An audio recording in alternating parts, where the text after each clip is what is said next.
الخط العربي هو التيمة الأساسية لبناء الأورورا، إذ كانت نسبة مشاركة الفنانين العرب بلوحات ومجسمات الخط العربي 50% من إجمالي المشاركة الفنية بالبناء.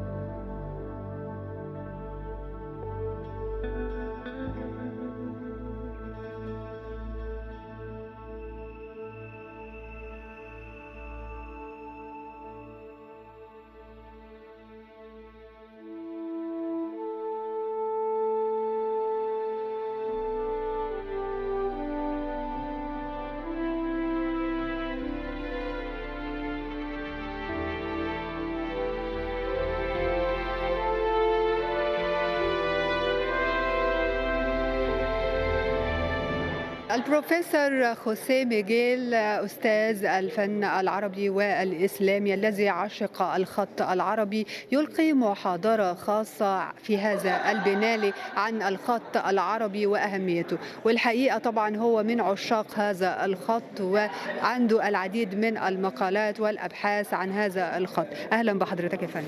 أهلا بكم. إيه أهمية الخط العربي وعشقك للخط العربي؟ الخط العربي حقيقة فن مميز بكل معنى الكلمة. بطبيعة الحال الخط العربي معروف كفن بحد ذاته مهم جدا في كل أنحاء العالم. يعني أنا مثلا إسباني وأهتم بالفن العربي وبالخط العربي بشكل خاص منذ أيامي في الجامعة بإسبانيا. على سبيل المثال الخط العربي معروف وموجود في الكثير من المدن في العماير وفي المتاحف الإسبانية. ميزة الخط العربي ميزة يعني عظيمة جدا، لأنه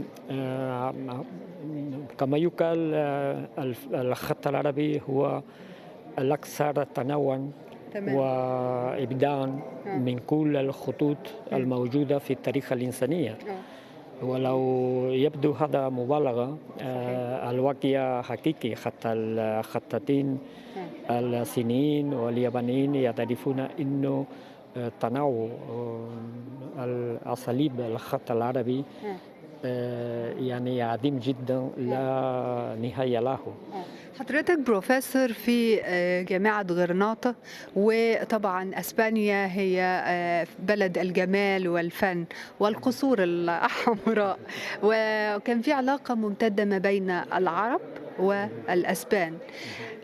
المادة العلمية اللي حضرتك بتسعى انك تقدمها للطلبة بتوعك عن الخط العربي وجمال الخط الإسلامي، وكيف تنقل لهم الحضارة والثقافة العربية من خلال الخط العربي. نعم، نحن حاليا في صدد افتتاح السنة الدراسية الجاية، وأنا منذ أكثر من 20 سنة أدرس تاريخ الفن الإسلامي للطلاب.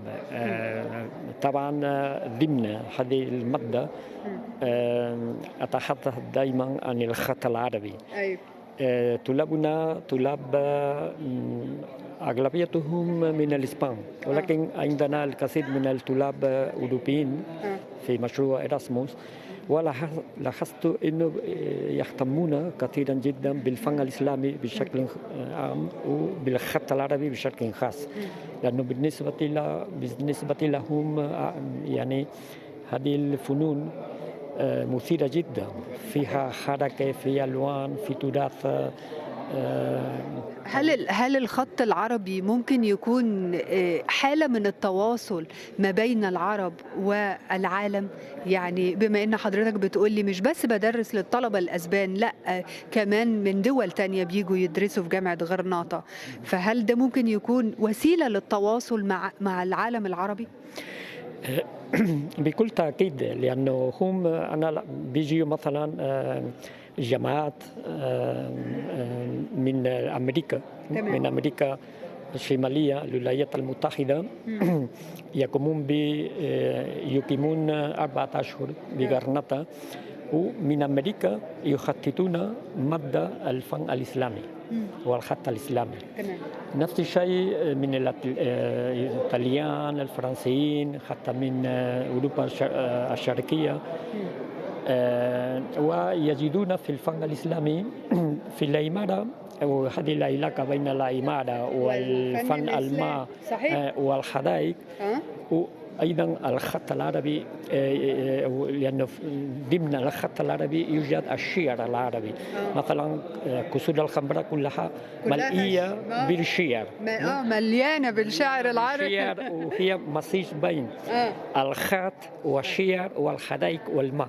أيوة. معناها هذا المزيج من الفنون في فن واحد، هذه ميزة الفن الإسلامي. صحيح. وهذا يثير كثيرا جدا للأجانب، للغير اللي لم يولدوا في بلد عربي أو إسلامي، بيشاهدوا ملموسا في كسر الخمراء مثلا في غرناطة، يشاهدون إنه هذه الحضارة غنية جدا وقابلة أيضا للحداثة، لأنه حتى المهندسين المعماريين لما يكتشفون إنه في عمارة كاملة، عمارة من النصوص ومن الكتابات والنقوش وحتى الأشعار، بيستغربوا وما خطر على بالهم إنه الشعر والخط العربي قابل للانتقال إلى درجة العمارة. يعني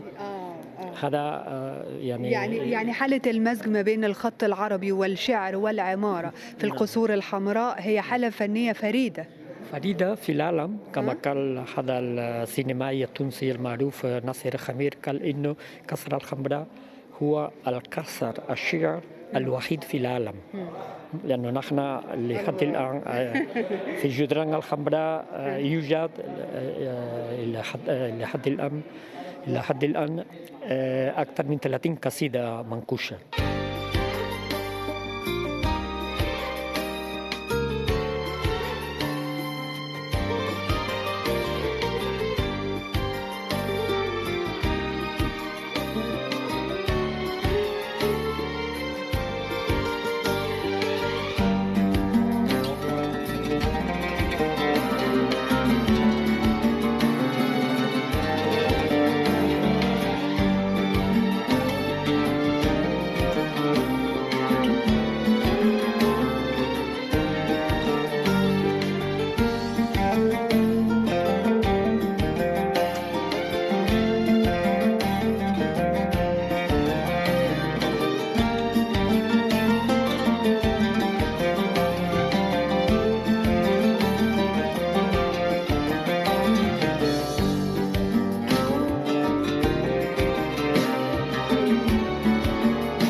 حضرتك تلقي محاضرة غدا عن الخط العربي وأهميته، أهمية مشاركتك في بنالي يعني بيضم مجموعة كبيرة من الفنانين في مجال الخط العربي وفي مجال الخزف وحتى كمان في التشكيل وفي الفن التفاعلي، يعني في حالة فنية كده كبيرة من دول مختلفة، مش بس يعني من الدول العربية، كمان دول أخرى مشاركة. الحالة دي حضرتك تقدر توصفها بإيه كأستاذ وباحث في الفن؟ أنا كأستاذي يعني طبعا هذا النوع من الفعاليات أحبها، ومباشرة أحاول أن أنقلها، أن أتحدث عنها في بلدي. أولا في الطلاب أنا أتعاون أيضا مع مؤسسة البيت العربي التابعة للخارجية الإسبانية اللي تنظم باستمرار أيضا معارض للفنانين العرب، معناها عن طريق الفن مثل ما يحدث بالنسبة مثلا عن طريق الأدب، أيضا الأدب العربي المترجم إلى اللغة الإسبانية ولا إلى لغات أخرى. بواسطة أيضا تقديم اللوحات والنشاطات الفنية العربية الحديثة. هذا هو في نظري أحسن طريقة للتفاهم وللتعارف بين الحضارات، لأنه في الفن دائما في المشاهد، في المعاصي، مشاعر واحدة، تحس ان احنا في حالة إنسانية. الإنسان عندنا نفس النوع من النفس والطموحات والأحلام والمشاعر.